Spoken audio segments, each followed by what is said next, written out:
आसान नहीं होने वाले हैं ये 40 दिन, बहुत बड़े खतरे को लेकर के आ रहे हैं ये 40 दिन।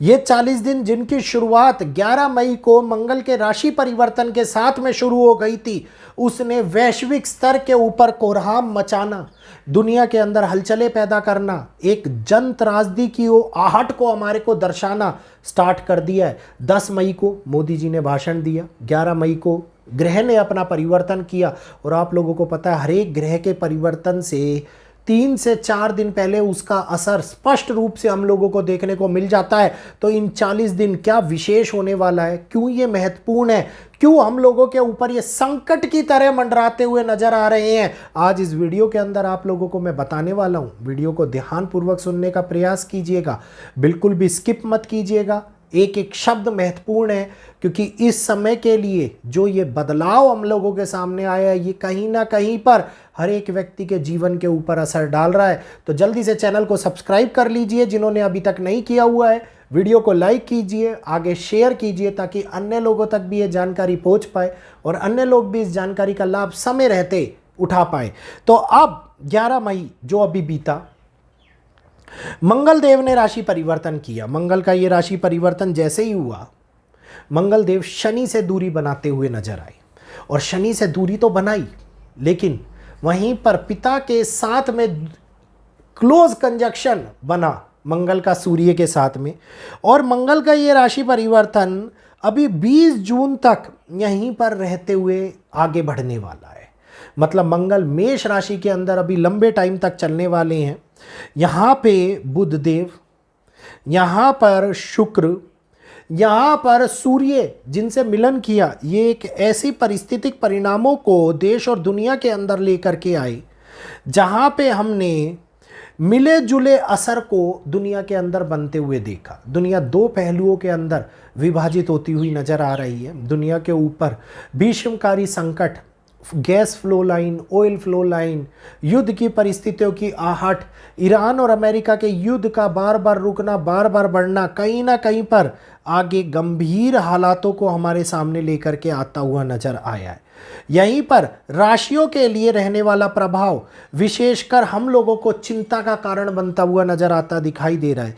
तो सबसे पहले मैं बात करूंगा मेष राशि। मेष राशि के स्वामी मंगल है, और मंगल जब यहाँ पे जाते हैं तो मेष राशि वालों के अंदर एक एक्सट्रीम लेवल की एनर्जी आ जाती है, कॉन्फिडेंट आ जाता है, गुस्सा आता है, जोश आता है, और यही वो कारक बनता है जहाँ पे ये गलत फैसले लेते हैं, जहाँ पे गलत चीज़ों में फंसते हैं। तो मेष राशि वालों को इस टाइम के ऊपर थोड़ा सावधानी बरतने की आवश्यकता है। ऑलरेडी 7.5 चल रही है, और 7.5 का मतलब है कि कहीं ना कहीं पर इनकी हेल्थ को लेकर के, इनकी सेविंग्स को लेकर के डिस्टरबेंस क्रिएट होते हुए मेरे को अभी आगे दिखाई दे रहे हैं। तो ये समय इनकी हेल्थ और इनकी आर्थिक स्थिति को लेकर के कहीं ना कहीं पर फंसता हुआ नज़र आता दिखाई दे रहा है। तो इस समय के ऊपर मेष राशि को ये बहुत ही गंभीर और एग्रेशन के साथ में कई प्रकार की समस्याएं लाने वाला समय बनता हुआ नज़र आ रहा है। यहीं पर अगर मैं आगे बात करूंगा तो जो दूसरी राशि है वो है वृषभ राशि, और भारत की लगन कुंडली जो वृषभ लगन की कुंडली है, 12th हाउस के अंदर मंगल गोचर कर रही है। मंगल का गोचर वृषभ राशि के अंदर बहुत अच्छे परिणाम बिल्कुल भी नहीं देता, अच्छे परिणाम नहीं देता। इनके लिए भी स्वास्थ्य के अंदर समस्याएं, छोटी छोटी बीमारियों का बार बार आना, कहीं ना कहीं पर जो स्त्री पक्ष है उसको परेशानियां होना, बड़े बूढ़ों को परेशानियां होना, घर के अंदर तनाव जैसा माहौल बना रहना, देश के अंदर तनाव जैसा माहौल बना रहना समस्याओं का बहुत बड़ा कारण बनता हुआ नजर आता है। आर्थिक पक्ष कमजोर होता हुआ दिखाई देता है, रिलेशनशिप इश्यूज क्रिएट होते हुए नजर आते हैं। तो भारत भी इससे अछूता नहीं रहने वाला है। इस बात को आप ध्यानपूर्वक समझ लीजिएगा। और यही वो होता है जहाँ पे बड़ी इन्वेस्टमेंट्स में बहुत बड़े लेवल के ऊपर आर्थिक स्थितियों के अंदर नुकसान देखने को मिलता है। तो ये एक ऐसा समय है जहाँ पे हम लोगों को बहुत आराम से चलने की आवश्यकता दिखाई देती है। यहीं पर इससे अगले बात अगर मैं करता हूं तो बहुत बड़े लेवल के ऊपर बदलाव करते हुए जब तीसरी राशि मिथुन राशि के अंदर जो 11th हाउस के अंदर मंगल गोचर करेंगे, मिथुन राशि वालों के लिए ये समय एक बैलेंस का होगा, ये समय आय की बढ़ोतरी का होगा, ये समय निर्णायक पहलुओं के ऊपर मिलने वाले शुभ परिणामों का होगा, ये समय आपके लिए अर्थव्यवस्था को बनाने का होगा, आपकी सेविंग्स को बनाने का होगा, पुरानी चीज़ों को ख़त्म करके एक नई शुरुआत, एक नई मेहनत, एक नई दृष्टिकोण को आगे बढ़ाने का होगा। तो ये गोचर बेसिकली इनके लिए लाभप्रद साबित होने वाला है, और ये अगर ढंग से प्रतिदिन दिमाग लगा करके कोई काम करे तो इनके लिए ये बदलाव जीवन को पूरी तरीके से बदल कर रख देगा। अगर मैं चौथी राशि की बात करता हूँ, कर्क राशि वालों के 10th हाउस कर्मों के घर के अंदर, व्यापार का घर, एक ऐसा घर जो आप लोगों को लाभ पहुंचाता है। 10th हाउस के अंदर जब मंगल पहुंचेंगे तो इनका कॉन्फिडेंस बहुत बड़े लेवल पर पीक पर होगा, और ये बिजनेस में आगे बढ़ना चाहेंगे, ये बिजनेस को, ये अपने क्षेत्र को और भी ज़्यादा आगे बढ़ाना चाहेंगे, लेकिन कहीं ना कहीं पर इनको दिक्कतों का सामना करना पड़ेगा अपनी वाणी के कारण। अनावश्यक वाद विवाद, लड़ाई झगड़े इनके लिए मुश्किलें खड़ी कर सकते हैं। तो मंगल का ये गोचर जहाँ इनको आगे बढ़ाने का प्रयास भी करेगा, वहीं पर इनके लिए विपरीत रास्ते में कठिनाइयाँ लाता हुआ भी नजर आता दिखाई देगा।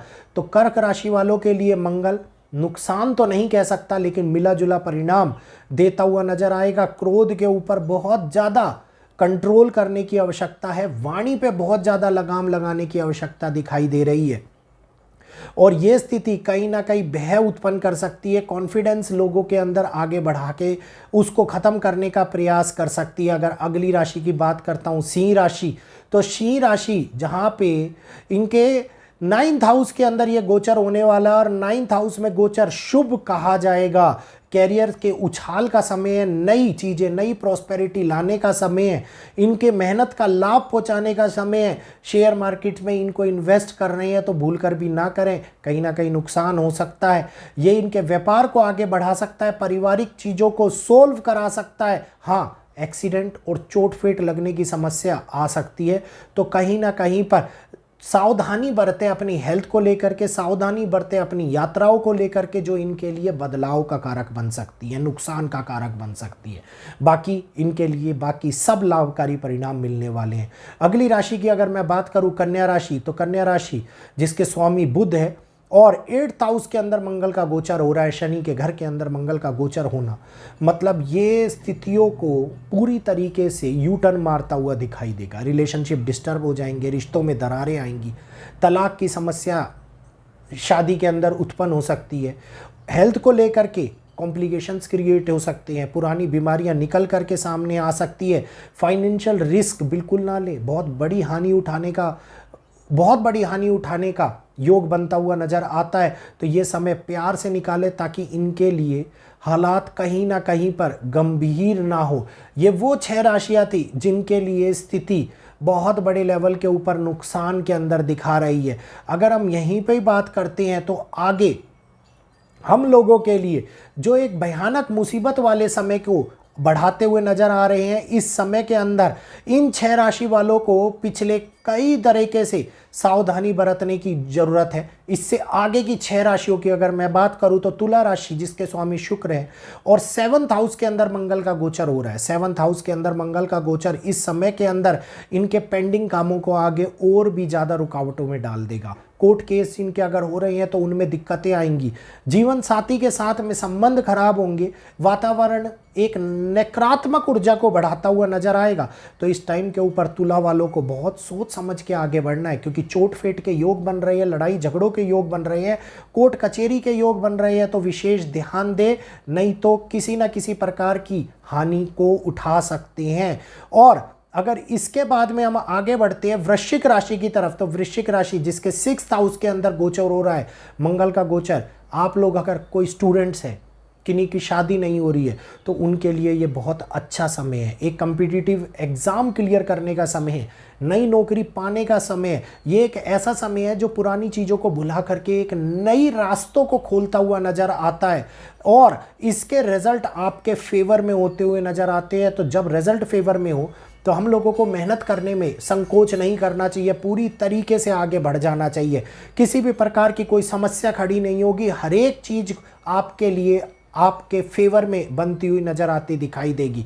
यहीं पर धनु राशि की अगर मैं बात करता हूं तो 5th हाउस के अंदर बन रहा ये गोचर हम लोगों को कहीं ना कहीं पर संतान को लेकर के परेशानी दिखाता है। इस दौरान संतान आपके हित में नहीं चलती हुई नजर आती, संतान पर कष्ट में होता हुआ दिखाई देता है। मेहनत ज़्यादा करे और फल गंभीर मिले, संतान हेल्थ रिलेटेड प्रॉब्लम में फंस जाए, कहीं ना कहीं चीज़ों की बढ़ोतरी के अंदर नुकसान उठाना पड़े, इस टाइम के ऊपर कोई पैसे आपके किसी को दिए हुए हैं वो फंस जाए, तो ये कारक बनाता हुआ नज़र आता है। तो इस समय में थोड़ा सा हमें संतान पक्ष को लेकर के और अपनी फाइनेंशियल लाइफ को लेकर के स्टेबिलिटी रखने का समय है। अगली राशि मकर राशि। मकर राशि के 4th हाउस में एक कॉम्बिनेशन बन रहा है, तो मंगल 4th हाउस में जाना भूमि भवन और माता से रिलेटेड चीज़ों को बहुत बड़े लेवल के ऊपर एनहेंस कर देता है। तो आप इस टाइम के ऊपर प्रॉपर्टी खरीद रहे हो, इस टाइम के ऊपर आप इन्वेस्टमेंट कर रहे हो, आपकी आर्थिक सफलता के कारक बने, बिजनेस को आगे बढ़ाए, आपके करियर को आगे बढ़ाए और कहीं ना कहीं पर आपके जीवन साथी के साथ में संबंधों को खराब करे, तो ये दो तरफा प्रहार करता हुआ नजर आता दिखाई देता है। जहां एक और आपकी अचीवमेंट्स आपको आगे बढ़ाने का प्रयास करेंगी, वहीं आपकी मानसिक स्थिति खराब होती हुई नजर आएगी, आपके रिलेशनशिप खराब होते हुए नजर आएंगे। तो वाणी को संयम रखते हुए आगे बढ़ें। घर के अंदर विशेषतः, बाहर तो आपके लिए अच्छा है लेकिन घर ठीक है तो बाहर भी ठीक रहेगा। अगली राशि की अगर हम बात करते हैं मीन राशि। मीन राशि 2nd हाउस में बन रहा ये कॉम्बिनेशन कहीं ना कहीं पर कठोर स्थिति लेकर के आ रहा है। मीन वालों के लिए बहुत बड़े एक्सीडेंट्स का योग बन रहा है, चोट फेट का योग बन रहा है, पराक्रम को सफलता ना दिलाने वाला योग बन रहा है। एक ऐसी राशि जिसके अंदर कहीं ना कहीं पर पीड़ा हम लोगों को देखती हुई नजर आ रही है, उसका योग बनता हुआ नजर आता दिखाई देता है और ये हमारे लिए अच्छा नहीं है। मीन राशि वालों के लिए बिल्कुल भी अच्छा गोचर नहीं है। कुंभ राशि की अगर मैं बात करता हूँ तो कुंभ राशि वालों के लिए ये समय कहीं ना कहीं पर बिजनेस अपॉर्चुनिटी को बढ़ाएगा, पारिवारिक रिलेशनशिप को ठीक करेगा, लेकिन क्रोध को आपके सामने बहुत बड़े लेवल के ऊपर दिक्कतों में लाता हुआ नजर आएगा। तो आपको संभल कर चलने का काम करना है, आपको किसी भी चेतावनी को अनदेखा नहीं करना है।